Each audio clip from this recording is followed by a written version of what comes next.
A little girl is making her way inside through a pile of garbage. She's afraid the doctor following her might find their house dirty. This doctor had been called for her mother, but the doctor, thinking the girl's mother was beating him, enraged, orders his assistant to call the police. When the doctor arrives with the girl, he is shocked to discover her mother is his own wife, who died 5 years ago. 5 years ago, Dr. Rajesh had gone to pick up his mother and mother-in-law, leaving his father with his wife in the delivery room. By the time Rajesh returned, he was told that his wife, Priya, had given birth to a son and then died from bleeding. The truth was that Priya needed blood immediately after giving birth.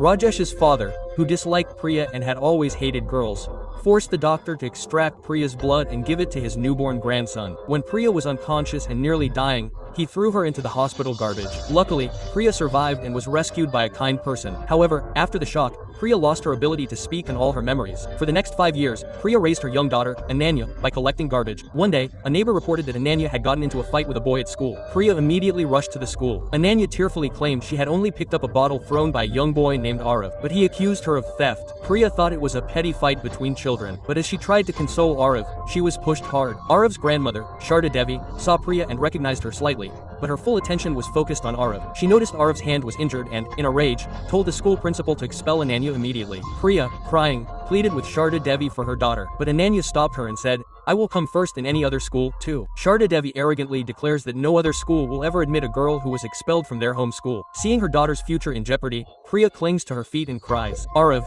deeply jealous, says, "If you jump out of the window, I'll tell grandma not to expel Ananya." Priya had no other choice. Fearing for her daughter's life, she jumped from the window without a second thought. There was grass below, so she survived, but both Ananya and Arav were shocked. Arav felt Ananya's mother was very courageous. Sharda Devi was also shaken and didn't dare to disturb her further. Priya returned home with her daughter, but her condition worsened. Ananya immediately called an ambulance. The doctor examined her and said only the dean of their hospital could save her. The dean was none other than Rajesh. Just as Rajesh was about to show her the patient's file, Arav arrived and said he had lost his lucky locket. His father searched for it with him. Rajesh assigned Priya's case to his junior doctors and left with Arav. Just then, Ananya ran straight into Rajesh's office. Grabbing his feet, she pleaded, "Papa, please save my mother." Arav angrily pushed her, causing Ananya's locket, which was identical to Arav's, to fall. Everyone assumed Ananya had stolen Arav's locket. Rajesh was convinced, as the locket had been made by his deceased wife and couldn't be found anywhere in the market. Rajesh said, "Only if you tell the truth will I treat your mother." To save her mother's life, Ananya confessed to the lie and admitted she had stolen the locket. She apologized profusely. Rajesh was moved by her honesty and agreed to treat Priya. Meanwhile, Arav arrived home to find his original locket lying around. He had one, and so did Ananya. Sharda Devi immediately realized something. When Rajesh arrived at Priya's house, Sharda Devi and Arav followed. Arav immediately declares that Ananya didn't steal anything. He shows two identical lockets, his and Ananya's. Everyone is perplexed, wondering how Ananya has the same locket. Rajesh is also confused. Just then, Ananya's scream is heard from inside.